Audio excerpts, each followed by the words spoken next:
All right, you guys, we've got big news coming out of Tesla. It sounds like yesterday Elon announced that they are going to be discontinuing the Model S and the Model X. And the reason that they're going to be doing this is so that they can make room in their Fremont factory to start producing these Tesla robots, okay? Their version of the iRobot from the movie that Will Smith did. And I have mixed feelings on this. I have obviously I'm in a 2024 Model S Plaid. I started this channel over this car, despite having a Model 3 and a Model Y Performance already. And the reason why I decided to start this channel is because the Model S Plaid is a niche product, okay? The car doesn't sell. By the way, I'm using FSD. My car's driving while I shoot the video. But the reason why I started the channel was because it's a niche car. You don't see a lot of them on the road. Just like you don't see a lot of like BMW M5s on the road or M3s. And even though M3 and M4, they're popular cars, you just don't see a lot of those on the road. Same thing with Mercedes AMG. A lot of these performance, the Porsche 911 GT3 RS, you don't see these cars on the road every day. A lot of people don't daily these types of performance cars. And so I thought it'd be a neat way to just give you some insight on my experience with the Tesla Model S Plaid. And so that's the whole reason why I started the channel, right? It's a niche car. I wanted to share my experience with you. And the channel's only a year old. I've only got a couple hundred subscribers, which is not a big deal. I'm not really trying to monetize this channel. I'm just doing it for fun. And now they're discontinuing the car. I think they're going to end it in Q2 of 2026, and that's it. Now, I just want to give you my opinion on some of this stuff, my thoughts. I'm not thoroughly researched on this, so I'm just kind of going off of the top of my head from the limited knowledge that I have, because I haven't really been keeping up too much with what's happening. But when I first got my first Model Y Performance, I was really behind the idea of sustainable energy, reducing carbon emissions. Like, you can't argue the fact that electric cars don't put out CO2 emissions. They don't. There's no combustion. There's no exhaust. And some people like to argue the fact that that in its life cycle, from the mining and the production and then to the end of life of the vehicle, that it's just the same as a gas car, and that's just factually untrue. Like Tesla's, the Fremont factory and the Texas factory, they're all solar powered for the most part. And if you're gonna say that like gas cars don't put out carbon emissions, you just don't know enough about this kind of stuff. Like, listen, here's the deal. Here's the deal, okay? Go into your garage car. Let's say you have an electric car and you have a gas car, okay? Go into your garage, turn on your electric car, wait 5 minutes, okay? And then turn that off. And then turn on your gas car and wait 5 minutes. And then come back and tell me which car produces deadly exhaust. And you probably won't come out of there in 5 minutes, because you're likely to die from the exhaust coming out of the tailpipe, okay? So I was all for the whole sustainable thing. I believed in the mission early on. They were new, they were making all this noise in the auto. They were shaking up the auto industry. You know, a new manufacturer hasn't come along in 100 years until Tesla came along. Now you got other players, Rivian. You got the what do you call the other guys out of Casa Grande? Rivian and Lucid, and now you got all these Chinese manufacturers putting out electric cars, right? So there's no doubt that electric cars put out less emissions than gas cars. And if you want to argue about the production stuff, if you want to argue about the charging stuff, those are straw man arguments, okay? We're talking about the cars being on the road, electric cars and gas cars being on the road, and which cars putting out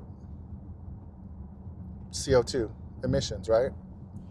And so without question, electric cars are better for the environment. And so I was on board with that. Also, it wasn't just that specifically. There's two reasons why I got into driving Tesla in the beginning.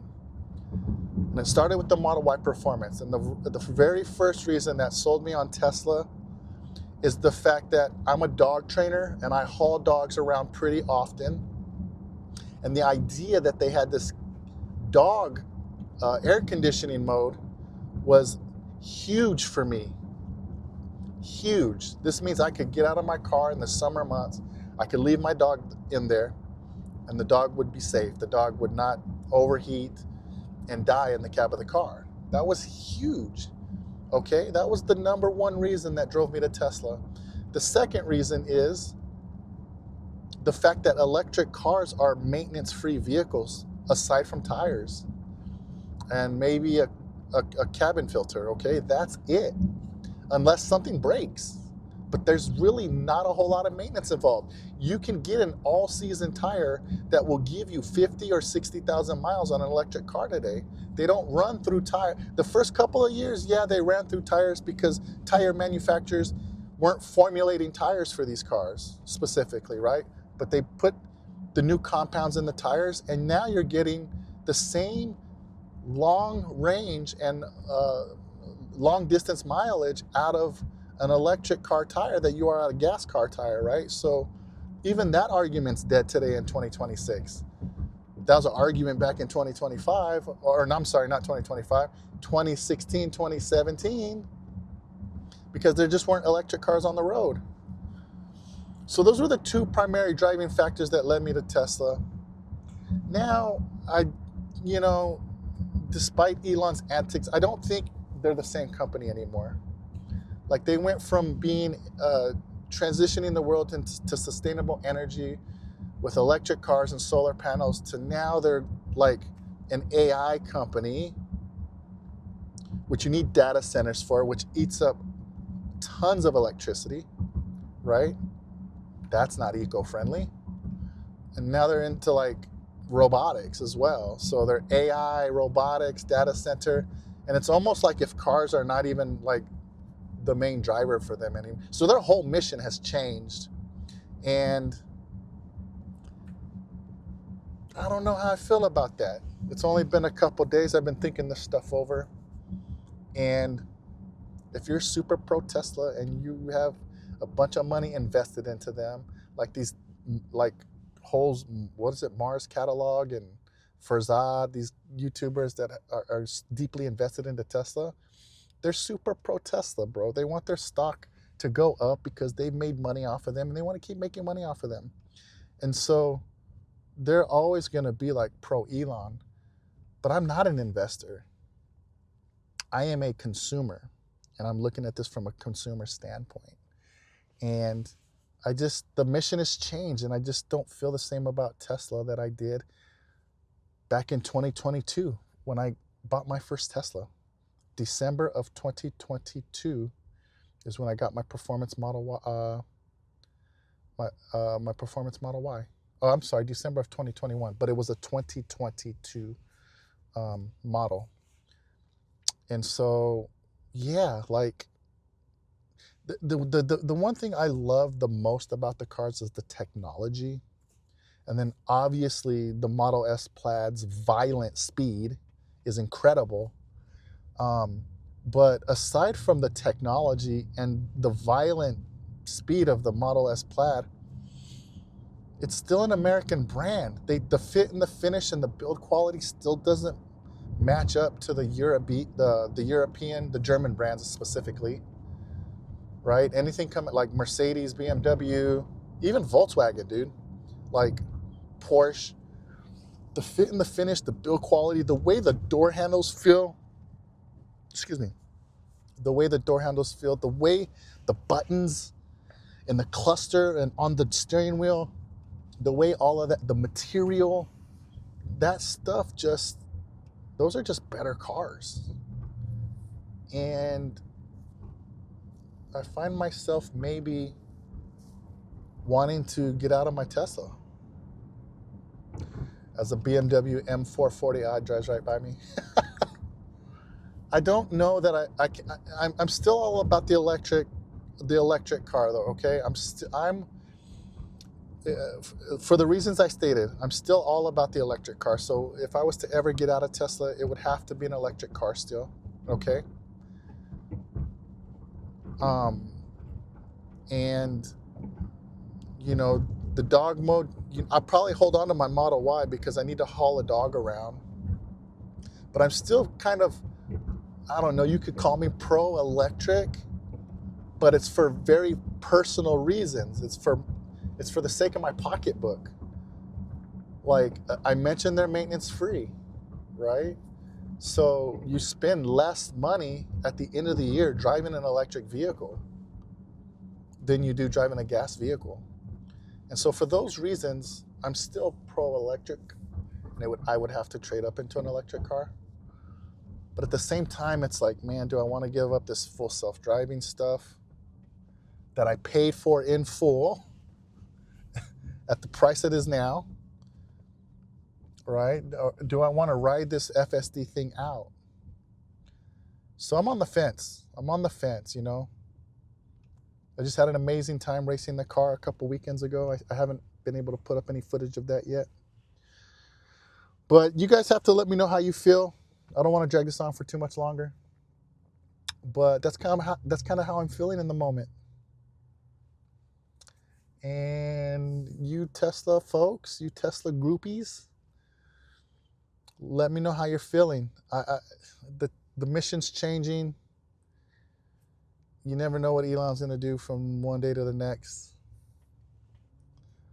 He thought he could, when you make some big impacts on the world, sometimes you think you can go and change other things in the world, and sometimes you can't.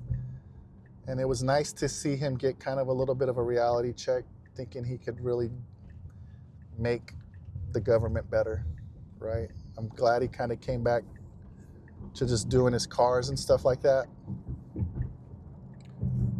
I think the cars need his attention, but I'm a little sad that they're discontinuing the cars. Let me know how you guys feel in the comments. Thanks for watching. Subscribe if you're new to us, and we'll see you in the next video. Peace.